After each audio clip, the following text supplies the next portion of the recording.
नमस्कारं सर्वेषां छात्राणां स्वागतम् अस्ति। अद्य वयं स्नातकद्वितीयवर्षस्य कक्षायां प्रथमप्रश्नपत्रे अभिज्ञानशाकुन्तलं नामधेयं नाटकस्य द्वितीयो अंकः पठिष्यामः। नमस्कार विद्यार्थियों, आज हम द्वितीय अंक लेकर आए हैं अभिज्ञान शाकुंतलम का। कुछ श्लोक हम पूर्ण कर चुके थे, अगले श्लोकों की ओर अग्रसर होंगे। उससे पहले थोड़ा सा गद्य पढ़ रहे हैं। यहाँ प्रारंभ हो रहा है नेपथ्य। नेपथ्य मतलब नेपथ्य के अंदर से आवाज़ आती है। नेपथ्य जो पर्दा होता है वो नेपथ्य, जो दिखाई नहीं दे रहा सुनाई दे रहा है, उसे कहते हैं नेपथ्य। तो देखिए वो क्या कह रहे हैं, हंत सिद्धार्थौ स्वः, सिद्धार्थौ स्वः। यहाँ पर नेपथ्य में आहा हम दोनों का प्रयोजन सिद्ध हो गया। हम दोनों का प्रयोजन, नेपथ्य जो है उसे कहते हैं, क्या कहते हैं, प्रसाधन कक्ष। कौन सा कहते हैं? प्रसाधन कक्ष। प्रसाधन कक्ष वो होता है जहाँ पर ये लोग जो नाटक का अभिनय करने वाले होते हैं वो वहाँ पर प्रसाधन करते हैं, तैयार होते हैं। सजना संवरना जो है, तैयार होना, मेकअप इत्यादि करते हैं। आज के शब्दों में कहें तो मेकअप रूम जो होता है उसे कहते हैं उनका नेपथ्य, प्रसाधन कक्ष। तो ये यहाँ पर कह रहे हैं कि ये जो लाइन ये है, नेपथ्य से आवाज़ आ रही है, ध्वनि आ रही है, हंत सिद्धार्थौ स्वः, अर्थात नेपथ्य में आहा हम दोनों का प्रयोजन सिद्ध हो गया, हम दोनों का कार्य सफल हो गया। सिद्धार्थौ यानी सिद्धौ, सिद्धार्थौ यानी सिद्धौ, दोनों सिद्ध सफलौ, सफल अर्थ प्रयोजनम ययो तौ स्वः भवावह, हम दोनों का प्रयोजन सिद्ध हो गया। नेपथ्य सज्जा कक्ष है। स्व का अर्थ है फल, लट लकार उत्तम पुरुष, द्विवचन में भी स्व अस धातु होता है। हंत का अर्थ हाय और आहा दोनों होता है। राजा के दर्शन से अंश छटा है, छूट गया है। तो अब यहाँ पर आगे जो राजा क्या कह रहे हैं, राजा तो राजा भी सुनता है, भाई नेपथ्य से आवाज़ आ रही है, अंदर से दिखाई दे नहीं रहा है। तो राजा कर्णम दत्वा, कर्ण दत्वा का मतलब है कान लगाकर, कान देकर नहीं होता, कान लगाकर। तो कान लगाकर सुनते हैं, हम कहते हैं इसलिए कर्णम दत्वा। क्या कहे, आये धीर प्रशांत स्वरैः तपस्वीभिः भवितव्यम।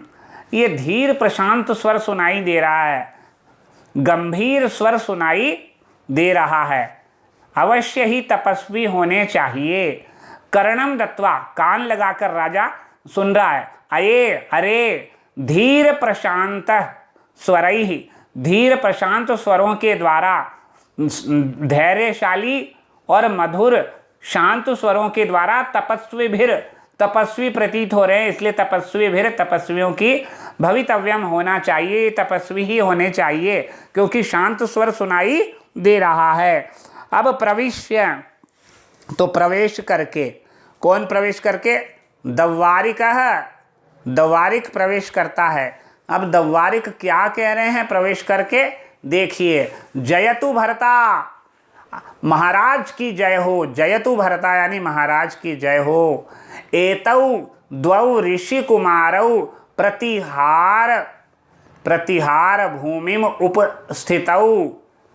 देखिए यहाँ पर द्वारपाल राजा से कह रहे हैं, जयतु भरता, स्वामी जय हो आपकी। एतौ द्वौ, ये दो ऋषि कुमारौ, कुमारकौ, ये दो ऋषि बालक, प्रतिहार भूमि उपस्थितौ, प्रतिहार भूमि उपस्थितौ, ये दो बालक जो यहाँ पर उपस्थित हो गए हैं, ये दोनों बालक यहाँ पर उपस्थित हो गए। राजा कान लगाकर सुनते हैं तो अरे गंभीर और अत्यंत शांत स्वर सुनाई पड़ रहे हैं, तो अवश्य ही ये तपस्वी होंगे, राजा ऐसा कहते हैं।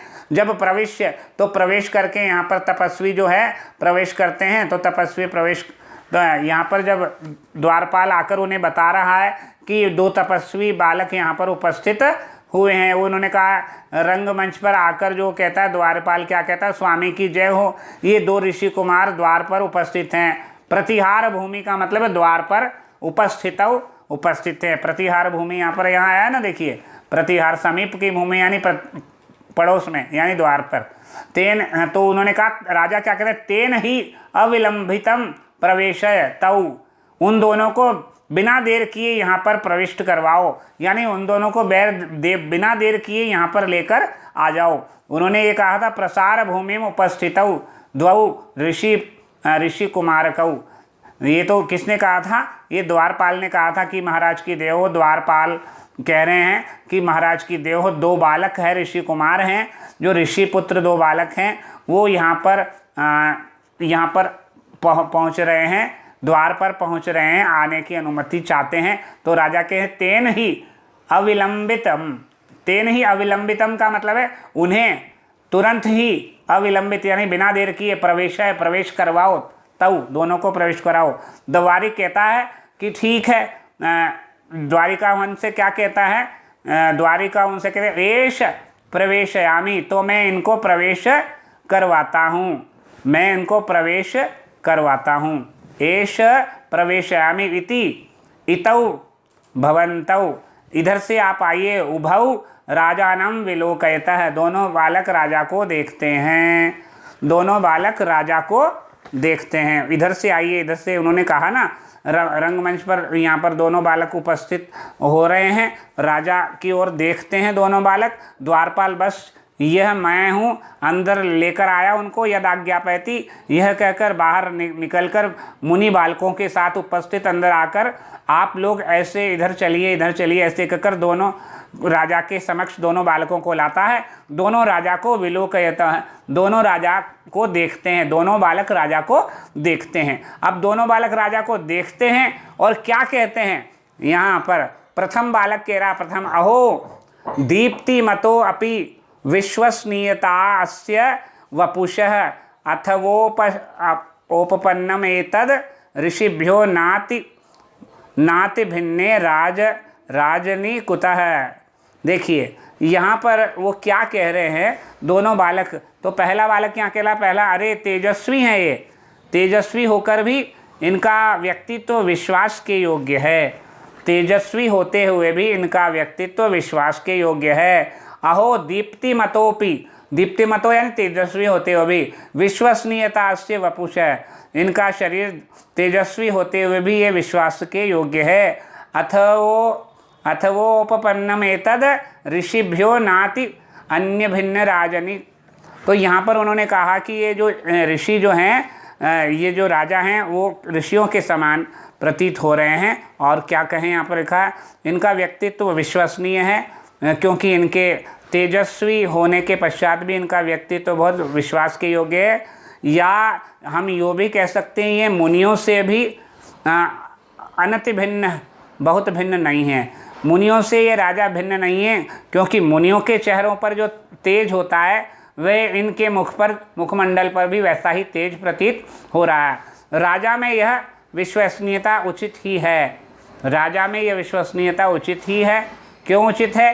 क्योंकि राजा भी तपस्वियों के समान एक कठोर जीवन व्रत का पालन करता है। जैसे राजा तपस्या करते हैं, जैसे ऋषि मुनि तपस्या करते हैं, वैसे राजा भी जो है प्रजारंजन करता है, प्रजा का पालन करता है। तेजस्वी, तो यहाँ पर उन्होंने ये बताया है।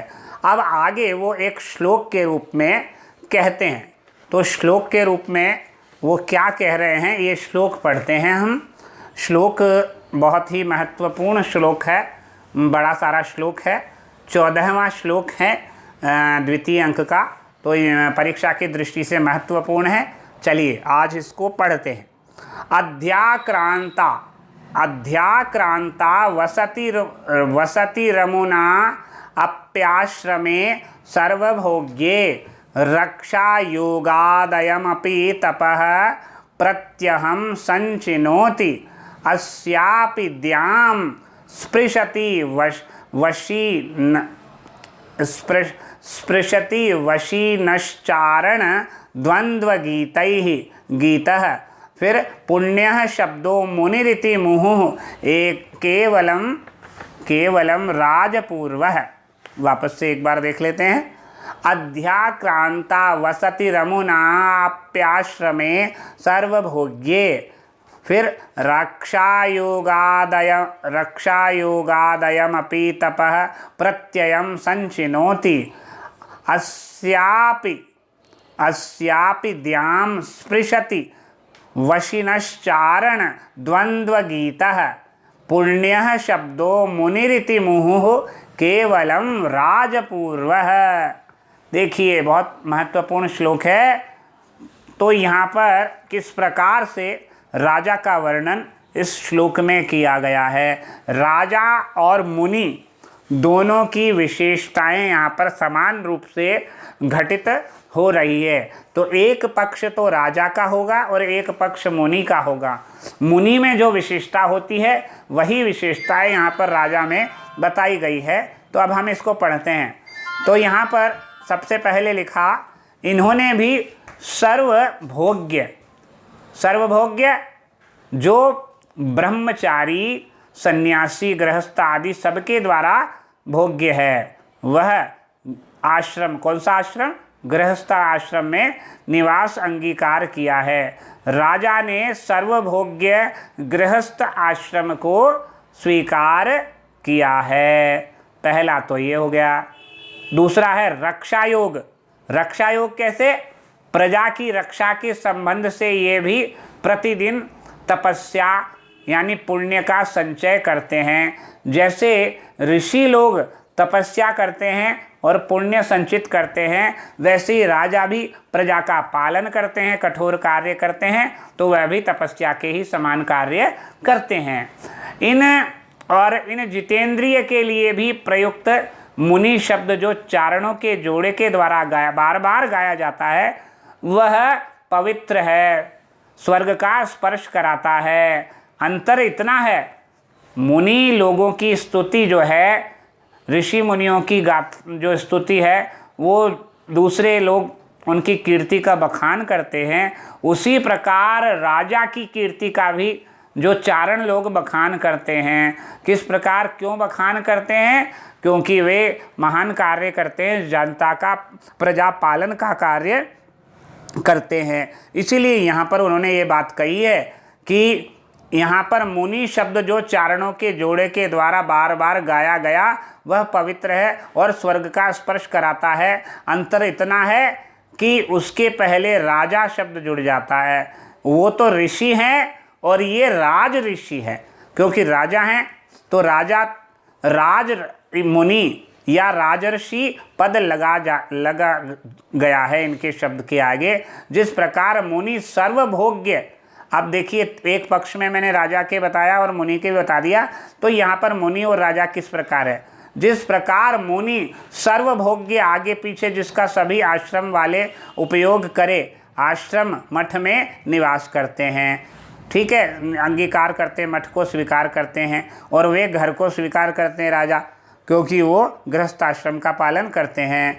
रक्षा योग यानी रक्षा के अष्टांग योग का पालन करते हैं। अष्टांग योग का पालन कौन करते हैं? ऋषि मुनि। उसी प्रकार रक्षा का पालन, प्रजा की रक्षा का पालन कौन करते हैं? राजा लोग करते हैं। अष्टांग योग से तपस्या का प्रतिदिन संचय करते हैं, तथा जिनका पुण्य मुनि विरुद्ध चारणों का गंधर्वों के ऋषियों के द्वारा, गंधर्वों के जोड़ों के द्वारा गाया जाकर स्वर्ग का स्पर्श करता है। तात्पर्य क्या हुआ? यहाँ पर एक पक्ष राजा है के अर्थ में जा रहा है, दूसरा पक्ष मुनियों के पक्ष में जा रहा है।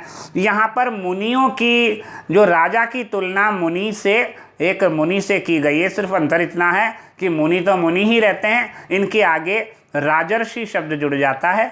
एक तो जैसे ब्रह्म ऋषि होते हैं और एक राजर्षि होती है, राजर्षि होते हैं। राजर्षि वे होते हैं जो राजा होकर भी ऋषि धर्म का पालन करे, वो राजर्षि है। और जो ब्रह्मचर्य रहकर, ब्रह्मचर्य का व्रत धारण करके जो ऋषि व्रत का पालन करे, वो ब्रह्मर्षि है। गृहस्थ ऋषि गृहस्थ आश्रम में रहकर भी जो ऋषि धर्म का पालन कर रहे हैं, प्रजापालन का कार्य करते हैं, इसलिए वो राजर्षि कहलाते हैं। तो यहाँ पर ये भाव है। आपको एक बार वापस इसका समझा देते हैं, फिर इसका हम एक बार अर्थ समझ लेंगे। देख लीजिए, सबसे पहले यहाँ पर है, इन्होंने यानी राजा ने राजा ने सर्वभोग्य जो ब्रह्मचारी सन्यासी गृहस्थ आदि सबके द्वारा भोग्य है वह आश्रम अर्थात गृहस्थ आश्रम में निवास को स्वीकार किया है, ये राजा का पक्ष है। दूसरा राजयोग प्रजा की रक्षा के संबंध में राजयोग है, अर्थात राजयोग से ये भी प्रतिदिन जो है तपह पुण्य का संचय करते हैं क्योंकि प्रजा पालन का कार्य करते हैं। तीसरा जितेंद्रिय के लिए भी प्रयुक्त मुनि शब्द जो चारणों के जोड़े के द्वारा बार बार गाया जाता है वे पवित्र है। स्वर्ग का स्पर्श कराने वाला राजा की कीर्ति प्रसिद्ध है। अंतर सिर्फ इतना है कि राजा के शब्द से पहले मुनि शब्द से पहले राज शब्द प्रयुक्त हो जाता है, उसके पहले राजमुनि या राजर्षि शब्द का लग जाता है, बस इतना सा अंतर है। जिस प्रकार मुनि, अब मुनियों के पक्ष में तीन अर्थ क्या है? सर्वभोग्य अर्थात आगे पीछे जिसका सभी आश्रम वाले उपयोग करें, यानी आश्रम मठ, ठीक है। फिर उसके बाद निवास, उन्होंने वो तो राजा लोग तो गृहस्थाश्रम में रहते हैं और ये मठ इत्यादि में आश्रमों में रहते हैं। रक्षा योग, रक्षा के लिए वो तो प्रजा का पालन करते हैं, प्रजा की रक्षा करते हैं, और ये अष्टांग योग इत्यादि मार्ग के द्वारा जो है तपस्या के पुण्य की रक्षा, तपस्या का प्रतिदिन संचय करते हैं, ठीक है। जिनका पुण्य मुनि विरुद्ध चारणों का गंधर्वों के जोड़ों के द्वारा गाया जाकर स्वर्ग का स्पर्श करता है, ये दोनों का स्पर्श करता है। मुनियों की भी कीर्ति फैलती है और राजाओं की कीर्ति भी फैलती है। अब इसका एक बार हम संस्कृत में पढ़ लेते हैं। अमुना अपि सर्वभोग्ये आश्रमे वसति अध्याक्रांता, पहले अयम अपि रक्षा योगात प्रत्यहम तपः संचिनोति अस्य वशिनः अपि मुहुः चारण द्वंद्व गीतः पुण्यः मुनिः इति शब्दः द्याम स्पृशति केवलम राजपूर्वः सन्, ये बस इतना उन्होंने बताया है।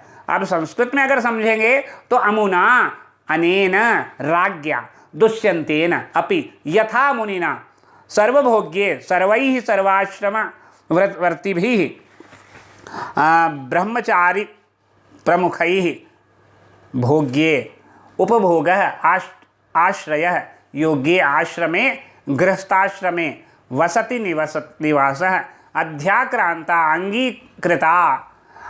फिर अयम असौ राजादुष्यन्तः अपि रक्षायोगात् रक्षायाः प्रजारक्षायाः योगात् संबंधात् प्रत्यहं प्रतिदिनं तपस्यां पुण्यं संचिनोति अर्जयति।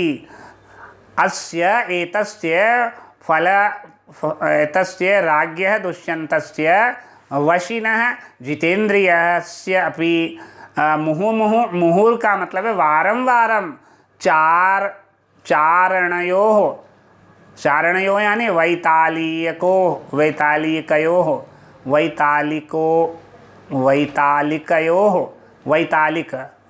होते हैं जो गुणगान कीर्ति का गुणगान करने होते हैं वैतालिक, तो वैतालिकयोः द्वंद्वम यानी मिथुनम तेन ही गीतः वर्णितः पुण्यः पवित्रः मुनिः ऋषिः इति एवं भूतः शब्दः उपाधिः द्यां स्वर्गं स्पृशति याति केवलं परं विषः तु अन्यं राजपूर्वः राजा इति पदं पूर्वप्रथमं पदं यस्य तादृश मुनिना सर्वभोग्ये सर्वेण आश्रमचतुष्टयेन भोग्ये मठे वसति अंगीक्रियते सह रक्षायोगाद शरीररक्षार्थम अष्टांगयोगात् तपः अर्जयति तस्य मुनिः इति उपाधि चारणद्वन्द्वेन वैतालिक युग्मेन गंधर्वयुगलेन वा गीतः स्वर्गम याति।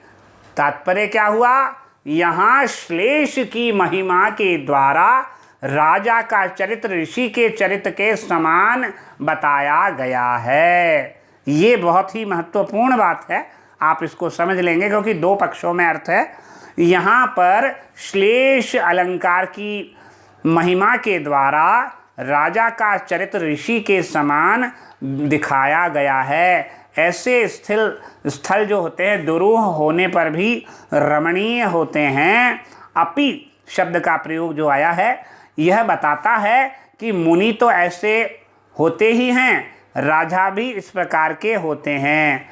और गृहस्थाश्रम की सर्व ब्रह्मचारी सन्यासी, ये जो गृहस्थ आश्रम की यहाँ सर्व ब्रह्मचारी सन्यासी का उपभोग्य इसलिए बताया गया है कि गृहस्थ अपनी अर्जित संपत्ति आदि से सभी आश्रमों के लोगों का पालन करता है। इसलिए मनु के अनुसार गृहस्थ उच्यते श्रेष्ठः त्रीन एतान विमर्शति ही, यानी गृहस्थ आश्रम तीनों धर्मों का पालन करता है, तीनों धर्मों की रक्षा का पालन करता है, तीनों आश्रमों की, इसलिए गृहस्थ आश्रम को सर्वश्रेष्ठ आश्रम कहा गया है। चारण जो होता है वो क्या होता है, किंकिण चारण जो होता है उसका उन्होंने कहा जो कीर्तिगान गुणगान करने वाले होते हैं राजाओं के, वे चारण होते हैं। तो ये यहाँ पर तपस के दो अर्थ होते हैं। राजा के पक्ष में तो लोकोत्तर धर्म और मुनि के पक्ष में होता है चांद्रायणादि व्रत। वशिनः आदि कई शब्दों में श्लेष नहीं है, लेकिन फिर भी अधिकांश पदों में श्लेष होने के कारण ये घटित हो रहा है। अब आप यहाँ पर पहले मैं आपको छंद बताऊंगा, उसके पश्चात अलंकार बताऊंगा। तो प्रस्तुत श्लोक में मंदाक्रांता छंद का प्रयोग हुआ है। कौन से छंद का? मंदाक्रांता। मंदाक्रांताम बुधिरस नगैर्मो भनौतौ गयुग्मम, अर्थात मंदाक्रांता छंद के प्रत्येक चरण में 17 वर्ण होते हैं और जो क्रम से मगण भगण नगण तगण तगण और 2 गुरु वर्ण होते हैं। और यति कहाँ पर होती है? 4, 6 और 7 वर्णों पर यति होती है। 4 और 6 10, 10 और 7 17। ठीक है, ये मैं पहले भी बता चुका हूँ। मंदाक्रांता छंद अगर आपको देखना है प्रथम अंक के 15वें श्लोक में आप देख सकते हैं, आपको मिल जाएगा। तीव्राघात प्रतिहत तरुल स्कंध लगनाई कदंत है, ये 29वें श्लोक में भी मिलेगा प्रथम अंक के। ये ठीक है। अलंकार यहाँ पर श्लेष और व्यतिरेक अलंकार है। श्लेष इसलिए कि एक शब्द है और 2 अर्थ घटित हो रहे हैं, एक राजा के पक्ष में एक मुनि के पक्ष में। ठीक है, तो श्लेष अलंकार है। दूसरा व्यतिरेक अलंकार है। यहाँ पर हमारा यह वीडियो समाप्त होता है। अगले वीडियो में हम अगले श्लोक की ओर अग्रसर होंगे, 15वें श्लोक की ओर अग्रसर होंगे। तब तक यहीं विराम देते हैं। धन्यवाद, नमस्कार।